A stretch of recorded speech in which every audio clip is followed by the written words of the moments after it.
The Jezreites, read. And the Amalekites. The Amalekites, read. For those nations were of old the inhabitants of the land. And we just read that in Joshua 13th chapter. They dwelt in that land, these different Hamites and Syrianites and the Amalekites that was in that land region. Read. As that goes to shore, even unto the land of Egypt. Right, read. And David right, I believe Shur, I think that's northern Israel. I think that's Shur, short for Asher. I think that was also known as the Syrians as well, or some descendant of Shem.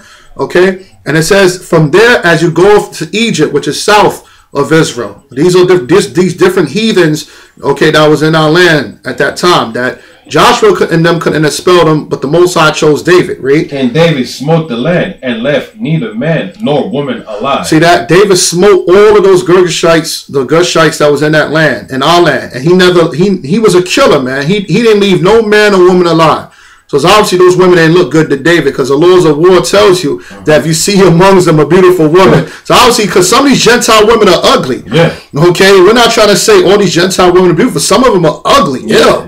You understand? So obviously nobody really liking David. Okay, or the Lord gave him a commandment to just kill everybody. You understand? But nevertheless, David just killed everybody. He didn't leave nobody remaining of these heathens that he came across in that land, in our land at that time. Read. And took away the sheep and the oxen and the asses and the camels and the apparel, and returned and came to Achish. To Ashish, you understand? Or Achish, like the brother said. So we know that even through David slaughtering them off, okay, and the different wars we had amongst them, as a form of a treaty, the Syrian king gave unto David his daughter, okay, and David took her, okay, because they didn't want no problems with David. David was a stone.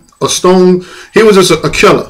That's why he couldn't even build the house of the Lord. The Lord told David, you got too much blood on your hands. You can't build my house. All right. You didn't kill too many people on this earth. All right. And that was all through the word of the Most High. Why Yahweh shot though? Show you the Most High is a killer too. He has a killing side on him too. All right. Because David, give me Acts chapter 13, verse 22. Did not the scripture say David is a man after my own heart? Okay.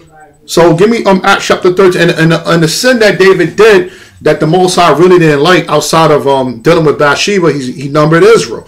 You understand? But the Most High never punished him for dealing with the Syrian woman.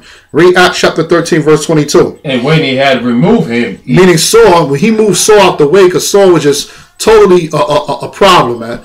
He was rebellious and he had demons on him. And he tried to kill David. Read. He raised up unto them David to be their king. Most High said he raised up to David to be our king. Read. To whom also he gave testimony and said, I have found David, the son of Jesse, a man after my own heart. See that? David was considered to be a man after the Most High's heart. Read. A man after my own heart, which shall fulfill all my will. Right, and that main will was expanding the Israelite kingdom. Okay, and getting rid of all these heathens out of our land, which the Lord gave unto us for inheritance to our forefather Jacob. All right, and David was set up, and as he was setting up, he took him women. Okay, and he took him women, and some of them were heathen women. Yeah. And the Most High did not punish David for that. Oh well. Okay, and so that's in the scriptures. Yeah, and the scripture never said that King David was off for dealing with heathen women also. Right. Scripture never said it was off. Give me 2 Samuel 5:13. 2 Samuel 5:13. Read. And David took him more concubines. What did David do? Took him more concubines. David took him more concubines. As David's power was growing, so was his harem. Okay? And he took him concubines. Now we're going to go into the definition of concubines later, to show you that the concubines were mainly women of the other nations, just like the Syrian king. Okay, his daughter. Okay, David took her to be his wife. That was like his concubine. Read. And wives out of Jerusalem. Read. After he was come from Hebron. Read. And there he and where yet sons and daughters born to David. Right, we just read about that in 2 Samuel 3:2 and 3. Okay, after he made himself king of Hebron, or the people elected him to be king of Hebron, he took himself sons and daughters, man. Okay, so that was the bottom line of it all, man.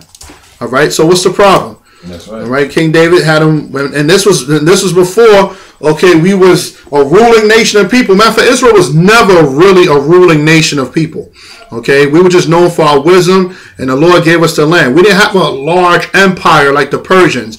We didn't have a large empire like the Greeks and the Romans. You know what I'm saying? We just mainly stayed in the land of Israel. We're just kicking the heathens out that the Most High said to kick out, that he gave unto our forefather as an inheritance. That's it. And we used to trade with a lot of people, a lot of these different nations, a lot of the sons of Japheth we was trading with, okay? And everybody came to hear the wisdom of Solomon, but then that was it. It's not like we set up a big, gigantic kingdom that we just conquered the whole world and had all these Gentile women up under us. No, we were just taking out those, okay, Gentiles out of our land, okay? And the ones that rebelled, they were put to death.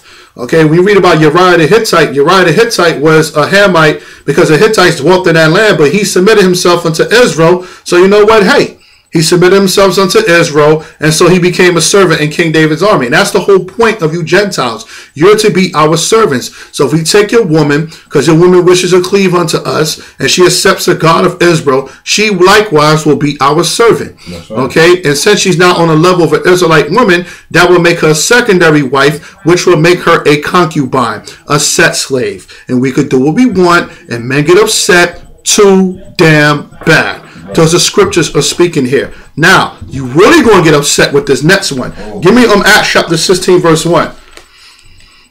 Okay, really get upset with this one. That's right. Okay. Acts chapter 16, verse 1. Read. Then came he to Derbe and Lystra, Read. And behold, a certain disciple was there, named Timotheus. Right, Timotheus or Timotheus. Okay, Timothy, read. The son of a certain woman. It says the son of a certain woman.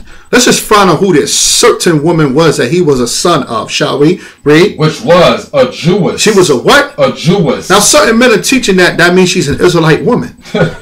Okay, certain men say, oh, Timothy's mother was a Jewess. She was an Israelite woman. Read. And believed. Read. But his father was a Greek. Now, her father was a Greek. And certain men are saying that his father was a Greek. That means he was a Edomite, or he was a so-called white boy and things of that nature. No. Because there's been a debate in Israel concerning Timothy and Titus for the longest, from when I first came to this knowledge, back in mid to late of 98, which men were saying that, oh, Timothy and Titus were Israelites, and you had some that were saying, oh, Timothy and Titus were not Israelites, and things of that nature. Well, we're going to clarify up Timothy right now. Okay, let's just get that out the way. Let's deal with his mother first, because I really want to deal with this one, because certain men are saying, we never dealt with white women, okay, before. Okay, certain men are saying that. Well, where is that in the scriptures? Hey, I thought 1 Kings 11 cuts that. Are we still not teaching that Edom is a so-called white race? Right. Okay, did not Solomon deal with them? Okay, what's going on here? Matter of fact, which is going to be on another volume video we're going to do. Hell, during the Babylonian captivity, we were dealing with them. Okay, yes, in the land when they was starting to creep their way into Jerusalem. What's the problem? You understand? The problem was they were pagans. Okay, they did not convert into worshiping the God of Israel. But I know certain brothers in Israel dealing with Edomite women, and she accepts God of Israel. That's right. Okay, and they have seed by the so-called black man, and they're his servants and she's her slave.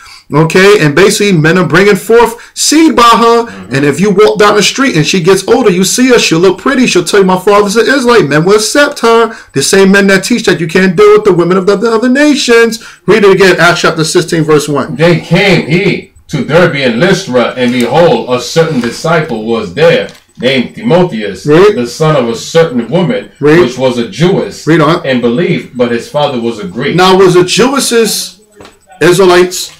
Give me Acts chapter 24, verse 24. The book of Acts. Was Jewish Israelite women? There's only 2 times in the Bible that the word Jewess is there. Whether it be in a Greek